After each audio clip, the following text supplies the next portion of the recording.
you're here. Yeah, we're so glad you're here. Oh, we're so glad to be together in unity. One deep breath at a time. And so today you get to practice it with us. And I believe I heard that you have a number of years already in unity. So you kind of know what this is all about. So we just want to tell you that you've come to the right place if you're here for peace. If you're here for coffee, we've got that too. But welcome home. We appreciate having you here this morning.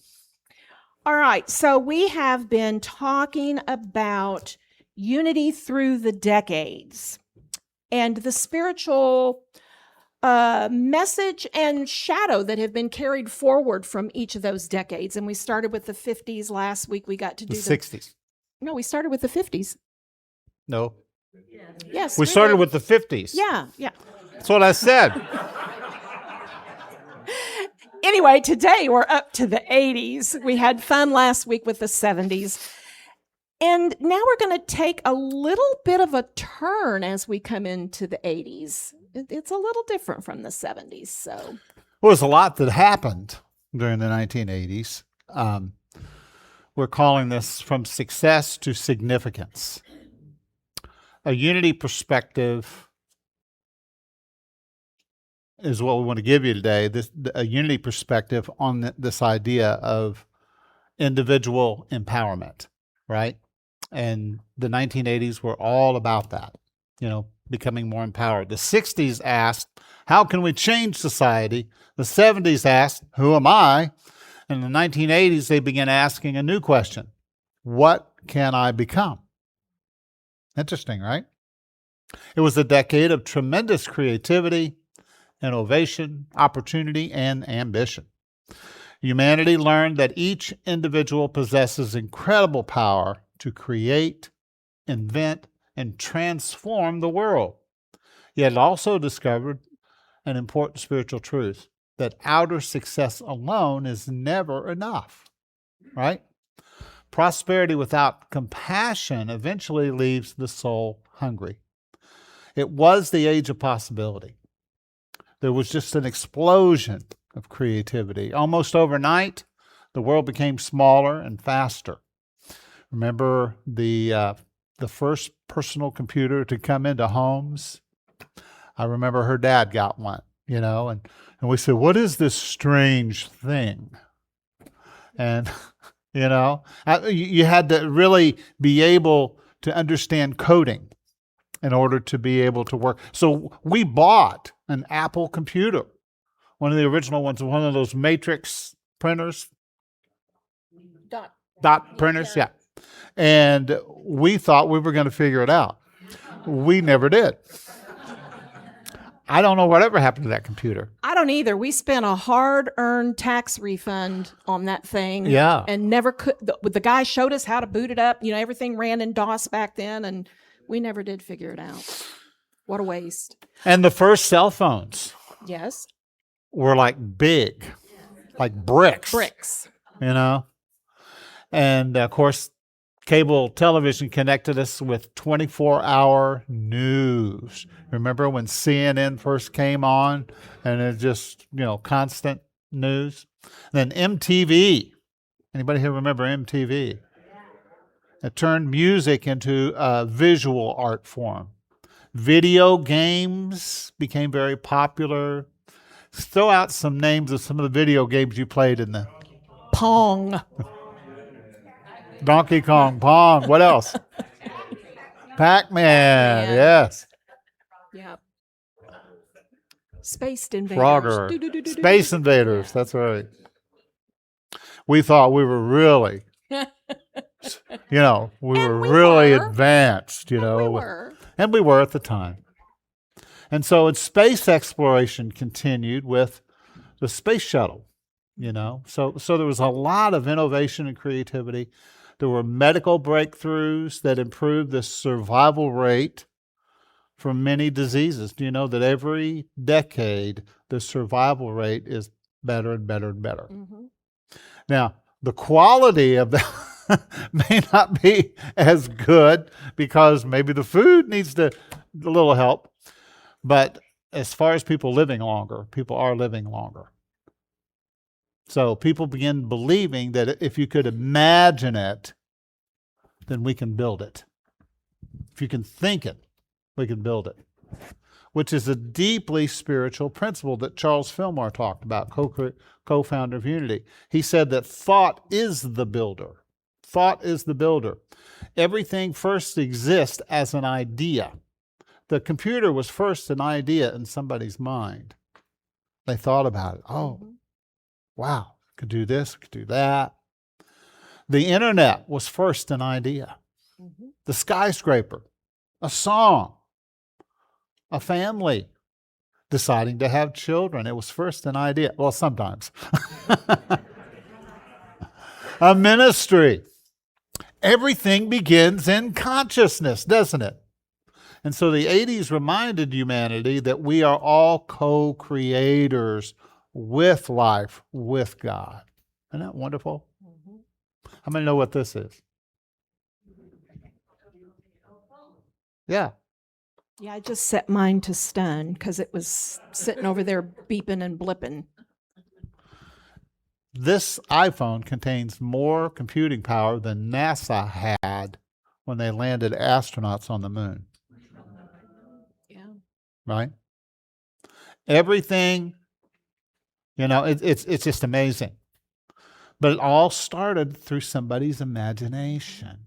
So what could you imagine for your life? What could you imagine? What could something new and different, what could you do, right, in your life? So the 80s began to celebrate personal responsibility. People were encouraged to pursue their dreams, to build businesses, improve themselves, exercise. Remember the big push in my knees, remember step aerobics and jazzercise. People were encouraged to become financially successful and to think positively. And books like The 1 Minute Manager, Think and Grow Rich, and Awaken the Giant Within, as well as countless others, and motivational speakers reminded people that your life can change. And that was really good news. Remember, people in the 70s had been looking for how that change could come about that they were trying so hard to obtain in the 60s. So here we are being told that, you can succeed and you should. So Unity teaches, particularly Charles Fillmore said that man is the inlet and outlet of divine mind. You're not powerless. You're a creator. You're a co-creator with spirit. And the 80s kind of helped people remember that they could create, that if they could think it, if they could dream it, they could build it. I mean, after all, we were putting a space shuttle in the sky, and not with the greatest results, but it was possible. We could do it. But every light has a shadow. Every decade has a shadow. But every decade also has gifts. So what were the blind spots about success? As prosperity increased, so did our comparison with others. Success started becoming measured by how big your house was, how fast your car was, how expensive your car was, what kind of car it was, the type of clothing that you were wearing, brand names, titles, promotions, possessions, excess of everything. And that included more cocaine, more alcohol, and more parties on Wall Street. I saw the movie. Yeah. So from the movie Wall Street came the phrase that kind of became the definer for the 1980s, which was, you got it, greed is good. And that sentence became a cultural mirror. Not everyone believed it, of course, but it exposed something that was kind of already growing inside of the collective consciousness at the time. Let's understand that in unity, we do not condemn prosperity. We celebrate abundance. Jesus never criticized wealth. He simply warned against losing your soul or your well-being by only seeking out riches. So prosperity becomes unhealthy when the things become more important than the people that they're made for. Correct? Yeah. You want to continue on? You sounded pretty good over there.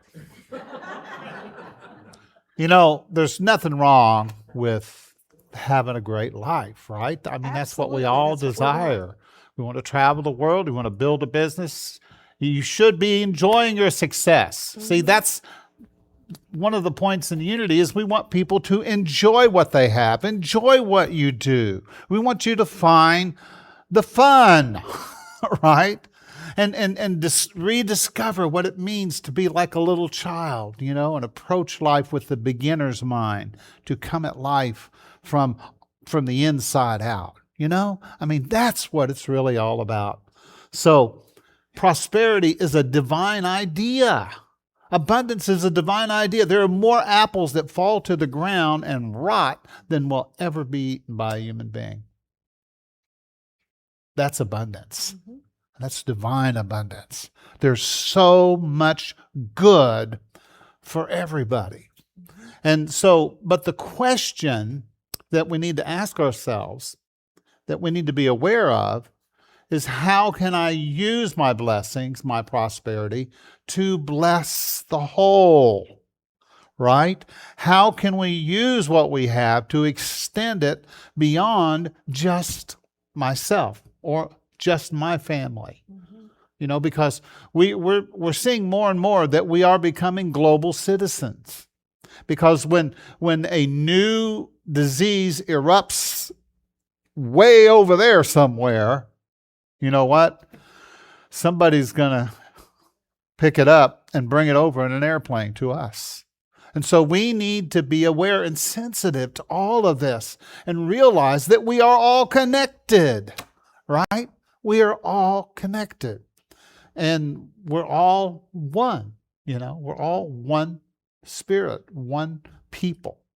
So how can I use my success to bless others? How many understand that that's why you get success? It is for you, of course, but it's also so that you can be a blessing to others, right? How can my gifts and talents uplift others?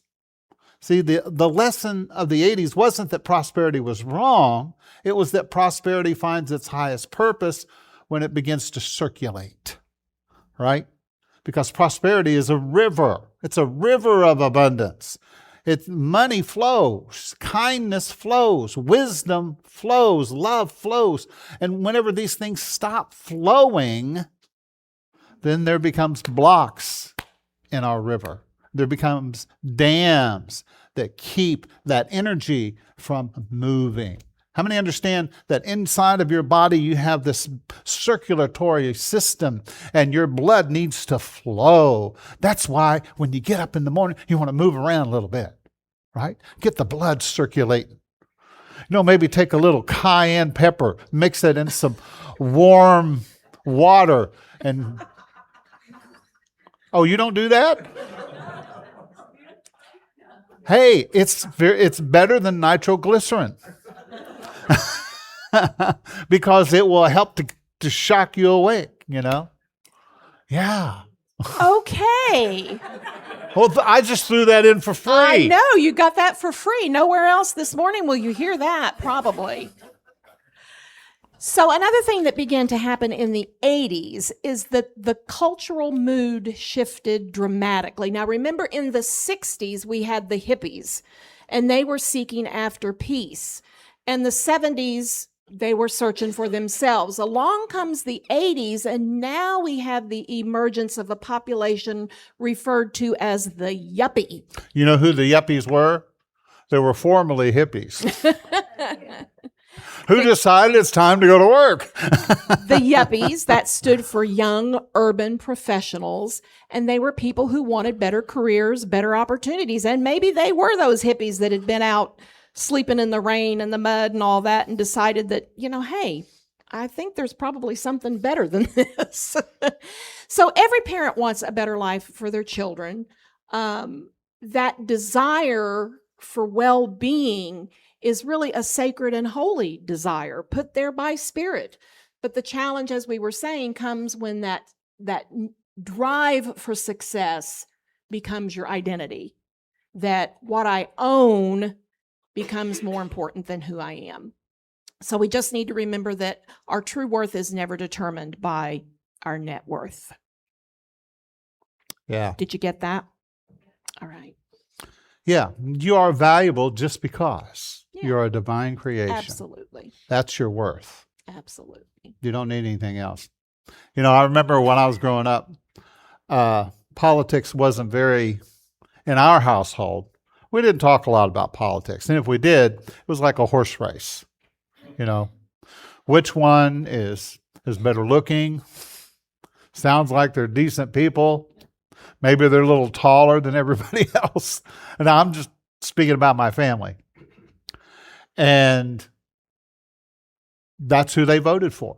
They didn't know anything about policies. They said, well, that guy, they know what they're doing, And then they forgot about it. But now we live it 24 hours a day. How many feel like that politics is not supposed to be 24 hours? No. Right? That's not life. Right? That's not life.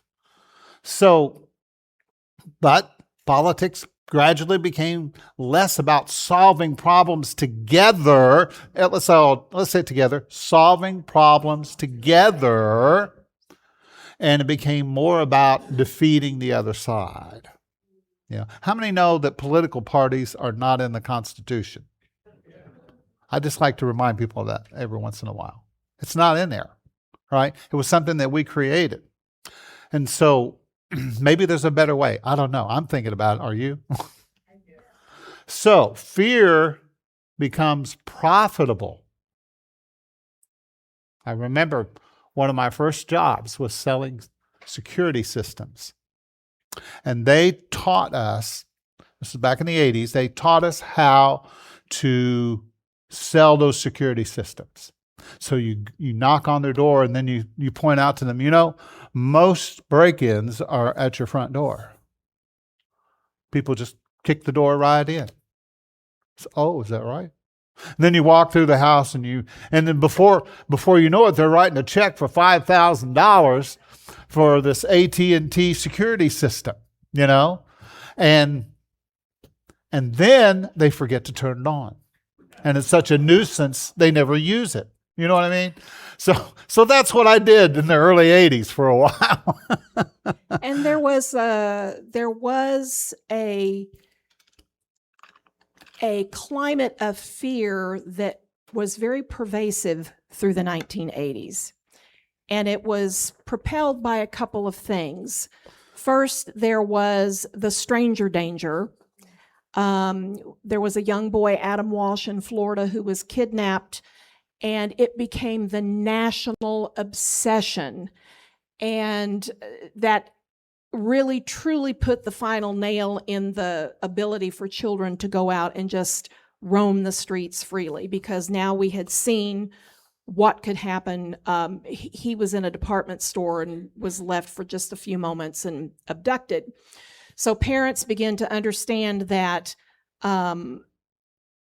maybe no one could be trusted, so my child better stay in the yard. So that stranger danger really brought a lot of fear into the 80s. And then a second thing that erupted in the 80s that ushered in a lot of fear was the satanic panic. And in the 80s, we became kind of obsessed with Satan, and we'll talk about that a little bit more in just a moment.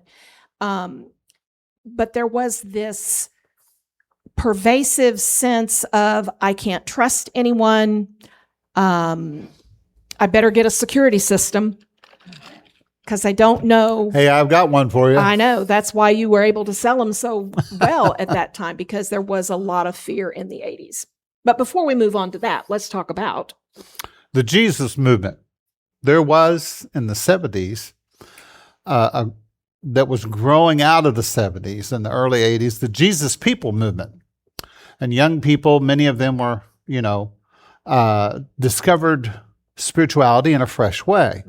There were coffee houses. I remember living in Minneapolis, Minnesota, and every night of the week you could go to a coffee house and you could play or you could listen to live music and drink coffee with your bell-bottom jeans and your long hair. Well, that was the late 70s. Well, that was still in the 80s. Well, you were in Minnesota in the 70s. Yeah, but that's 70s okay. and 80s. No, because we were married in the 80s and you weren't in Minnesota. Well, Continue on. we will agree to disagree. Okay. And can I get to my point? You can get to your point, please. Yes. Contemporary Christian music was born. Artists like Amy Grant, Andre Crouch, Keith Green, and Larry Norman. And I remember listening to my first Christian rock album by Larry Norman. And in the song it said, "Why should the devil have all the good music?" He also described Jesus as the cosmic cowboy. No, that was a different guy. Oh, it was? Yeah. Okay. I just remember the song. See, we remember things differently. Do you guys do that? Do you guys do that? Okay, all right. I remember. So suddenly churches begin singing worship songs, But how many understand, you've got to understand something about worship. Worship is not the idea of feeding God's ego. How many know that God doesn't have an ego? Right? God, you're really great, but I'm a lowly worm. I remember when I was a kid, we used to sing this song, that God should love a worm such as I. Yeah. Yeah. It's in the old hymn books. And so Jesus said that true worship is of the Spirit and in truth. Jesus taught us connection with God in a spiritual way. It's the upliftment of the creation through praise. Okay? So, and gratitude, which is the recognition that God is everywhere present and in all things and all beings. So when you praise a child, you are praising God. Right? We said, that's great. You did a good job. You're telling God. You're giving God the glory that is due. You understand? Because we're all children of God. And when you uplift and encourage the poor and those that are suffering, you are loving God. Jesus said, if you do these acts of kindness and service for the least of those, you're doing it to me. Because he was saying that it's all God, right? And that's, see, when you begin to see that, then your praise is not just to the guy in the sky, out there somewhere where we separate ourselves, but it's an intimate connection from the inside out. Does that make sense? Then you realize that you are intimately connected to everything and everybody. And so praise should always be on your lips. You're always in worship, okay? Because your hands and your feet, they are part of your giving to the world. And it's part of your ministry to the world. Because when you give to the world, you're really giving to God. Does that make sense? When you take care of the little bird, you're taking care of God.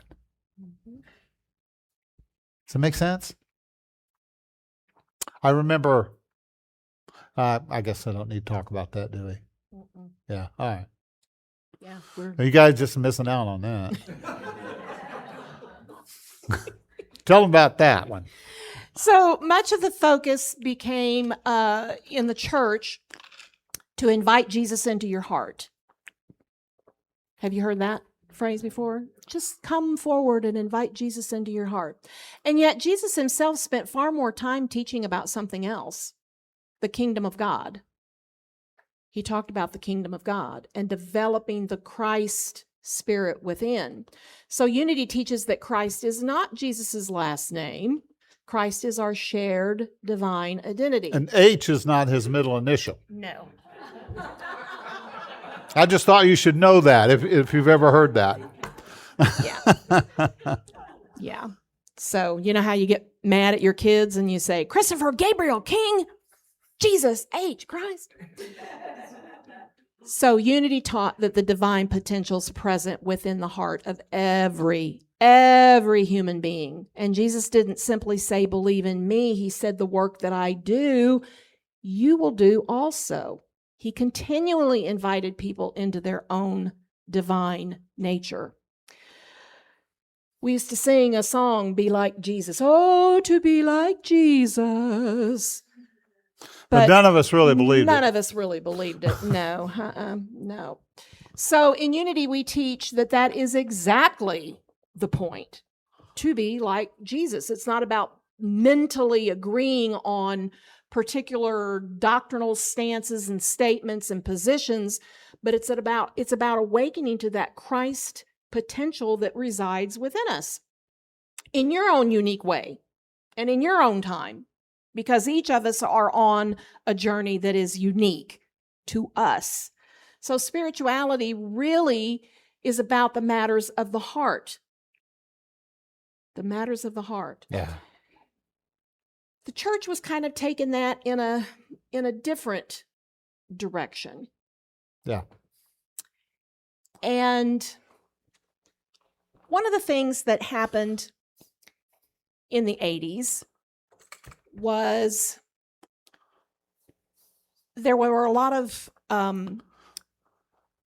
mental institutions that were shut down. And a lot of those individuals found themselves out on the street, and we had a homeless population that absolutely boomed in the 80s because of it. We also had a lot of our Vietnam War vets who came back crippled mentally, emotionally, and had a hard time operating in society and found their way onto the streets as well. She calls out to the man on the street, "Sir, can you help me? I'm cold and I've nowhere to sleep. Is there somewhere you can tell me?" He walks on and doesn't look back. He pretends he can't hear her. Starts to whistle as he crosses the street. Seems embarrassed to be there. Oh, think twice. It's just another day for you and me in paradise. Oh, think twice. It's just another day for you and me in paradise.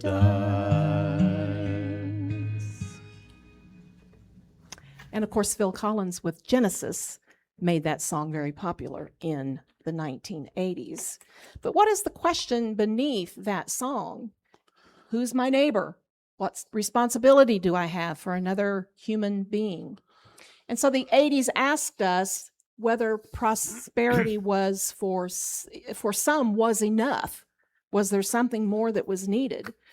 And this song says, no, people still need to be seen. People need compassion. Where's our empathy? So beginning in 55 is when the government stopped really focusing on mental health and the inner health of people. And unfortunately, that trend that began in the 80s with homelessness continues with us today. Well, it actually began in 55. It That's just what I got said. worse and worse and worse Yeah. because it was both, it was our government Yeah. at the time was ruled by scarcity, Yep. afraid that we wouldn't have enough. Yeah. How many know that when you're ruled by scarcity, you never have enough, No. right? So there are 350 million people in America. Did you know that? And every night, nearly 1 million people in America struggle to find somewhere to sleep. How does that make you feel in your heart, So how many understand that in our growth and our prosperity, we need to be more aware of others, right? Because we're all connected. It's so important. So this was definitely one of the wounds of the 80s that we continue to deal with. Many people struggled with addiction, depression, anxiety, untreated trauma, loneliness, family breakdowns, and homelessness. So another thing that the 80s brought us with devastating consequences was the AIDS epidemic. The AIDS epidemic started out as being something that we just really didn't have to worry about. Government people didn't have to worry about it because it was affecting those people. And the church's stance on that was that those people were being punished for being what they were. But when it began to hit the white population, all of a sudden, we stood up and we took notice. Well, you mean the broader population. The broader population, but There's in more than just particularly white the people. white Yeah. heterosexuals, so it challenged people and communities to respond with compassion rather than fear and stigma. And this fear, it leads us to hide our suffering. And love, unity, invites us to bring that out into the open and to heal it. So whether someone's struggling with alcohol or drugs or mental illness, emotional trauma, whatever the case may be, the question is no longer who should we blame, but the deeper spiritual question is how do we heal? How do we assist? How do we help? So again, let's come back to this idea of Satan or the devil in the 80s. It was so exaggerated. And the devil became a scapegoat. After all, if parents were doing what they thought was right for their children and raising them in such wonderful family value ways, why were they still turning out with all of these problems? Well, it must be the devil. We got caught up in it too. Oh, yes. I remember burning all of my Led Zeppelin albums, and, that was the thing you did because listen, there were evil messages in those songs. Especially when you played them backwards. Yes, and if you played them backwards, they were telling kids to do things. There was awful stuff being said. So this fear took a hold in the churches, and they really milked it for all it's worth. And it created this, what we call satanic panic. Playing the records backwards. People were engaging in a since debunked therapy of repressed memories, and they were encouraged by therapists to come out with all kinds of stuff that would later be disproven. Well, yeah, I remember one time we went to a comedy concert, and there was a Christian comedian, and he had written a book about Satan, how that he was the high priest of Satan, and he could just snap his fingers and literally burn a building down, and how that he could do all this stuff, and everybody was just really caught up in it, and we'd so, oh my goodness, the devil is so real. And he would go to college campuses and recruit young individuals. And he has recanted the whole thing. He said it helped He said, I was just trying to get the good news out about, and I was just trying to help people. And anyway, it was, there was a lot of, and the evangelists, they talk more about the devil than they did about God. Yeah. It's like, wait a minute, there's not two powers in the universe. In Unity, we teach there's only one power and one presence in my life. Yeah. Anything that exists from the nature of God, right? There's nothing that you can think of that is outside the nature of God. It's all the same. Yeah. Right? What we discovered in the 1980s was that fear was a really good motivating factor to keep people confined, to keep them small, and to keep them from not questioning. Just do what you're told because you don't know what'll happen if you don't. And that kind of persists today. They found out that fear was a really good device and manipulative tool, weapon, if you will, that they could use, and it continues today. But in Unity, we teach something much different. Well, the word salvation in the Bible literally is translated, it's the Greek word soteria, as healed, wholeness, well-being, right? Which changes everything. Because salvation is not your ticket into the afterlife. How many know we're all going into the afterlife at some point? What's that? She said, "Yeah." Oh, I thought you said today. I said, no, we're not getting the group up for today. But there's a bus loading up outside. Just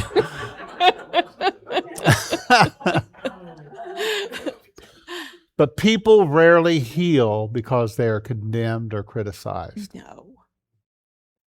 That's something really powerful right there. Yeah. People don't heal when they are condemned or criticized. They heal when they experience safety, when they experience love, when they experience community and purpose, and when they're given practical tools to live their life, right? That's what it's all about. Yeah. So it's not just about positive thinking or being in, psychologically denial about everything. How many know there are people like that? You say, well, have you ever thought, no, I don't even want to think about that. How many know we need to think about that? We need to open up and say, just be real, right? Be your true natural self and grow from there. We can't be in denial any longer. We're living in the day where everything is just coming out, isn't it? It's important. And so prayer changes your consciousness. Meditation calms your nervous system. Forgiveness releases trapped energy.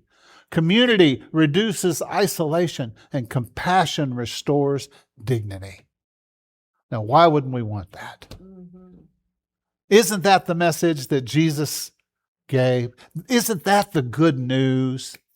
It's not the good news. Jesus loves you, but if you don't believe, then you're going to hell. Right. I mean, no, that's not good news. Right.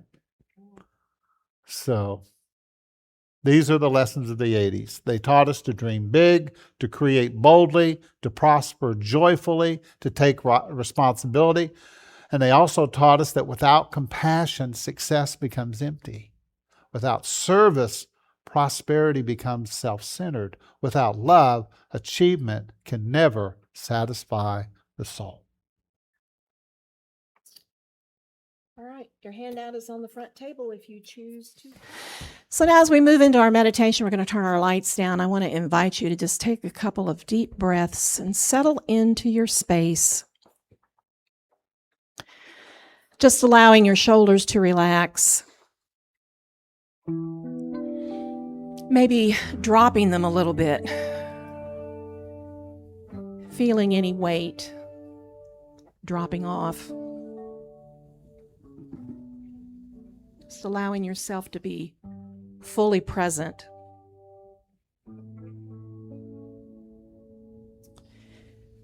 There's truth that existed in the 1980s, and it exists today. It's always existed, and it always will exist. And that truth is that there is a presence, a life, a love that holds all of this together. And you can call it God, you can call it Spirit, call it the universe, call it whatever your heart desires, whatever makes your heart feel at home. Because it doesn't matter what we name it. It doesn't matter what we call it. What matters is that it's real, it's good, and it's flowing through you right this very minute.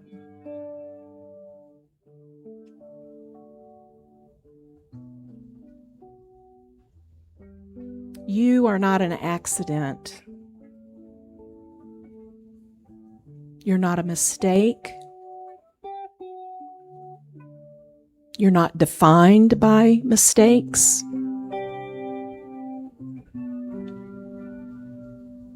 You're not too much or not enough.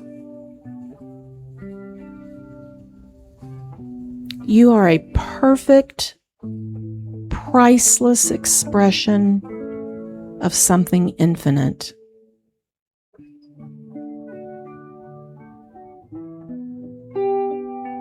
And that something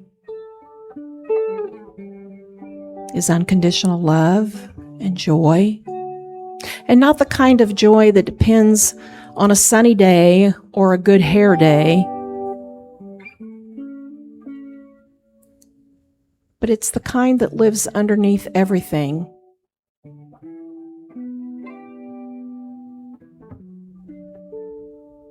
Steady, patient, gentle,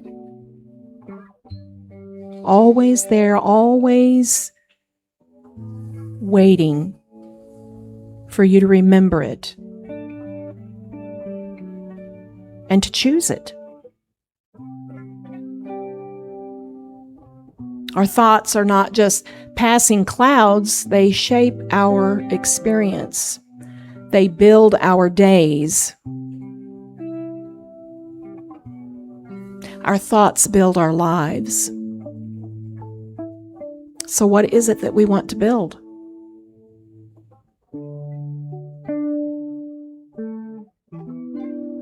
Today, let's practice building with joy. Let's move away from the fear. Let's practice catching ourselves when we slide into worry and gently steering back toward trust. Let's practice swapping those thoughts of, what if something goes wrong, for what if something wonderful is on its way?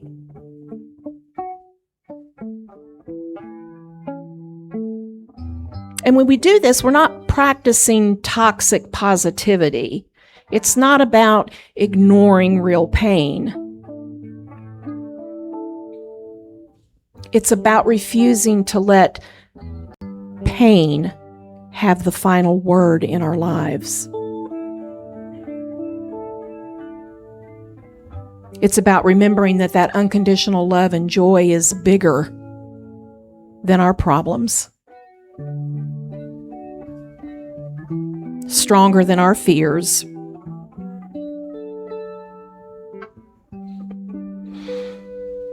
And now let's open our hearts just a little bit wider and picture this room growing bigger, warmer, brighter.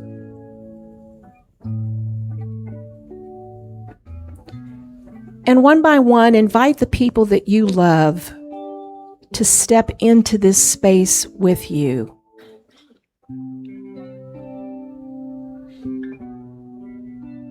You know, the ones that make you laugh, and the ones who drive you crazy, but you love them anyway. The ones who've seen you at your worst and stayed. The ones who really see you.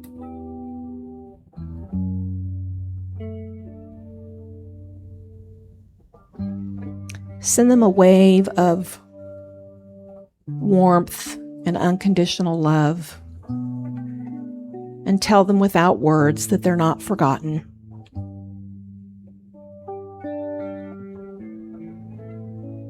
And we extend healing to them in this space for whatever is needed on their journey.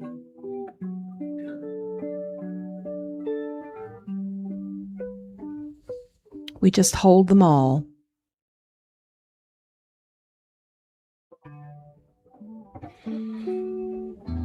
And now another deep breath. We are held. We are loved. We are not alone. We release the weight of yesterday. We release any worry or fear about tomorrow. We open our hands to today, to its gifts, its lessons, its unexpected surprises and graces. And we choose joy, not because life is perfect, but because love is.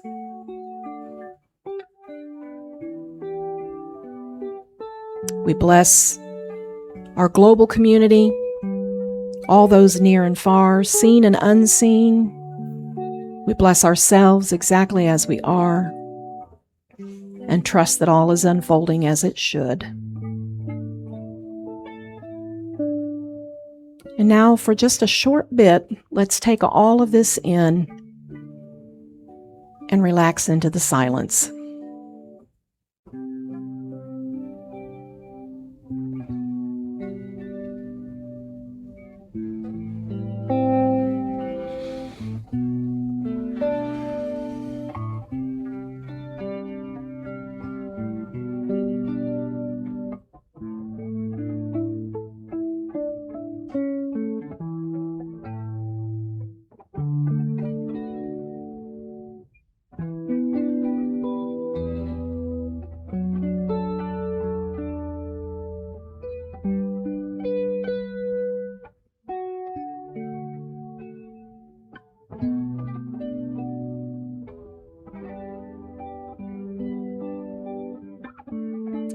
And now, with a little wiggle of our toes, a little wiggle of our fingers,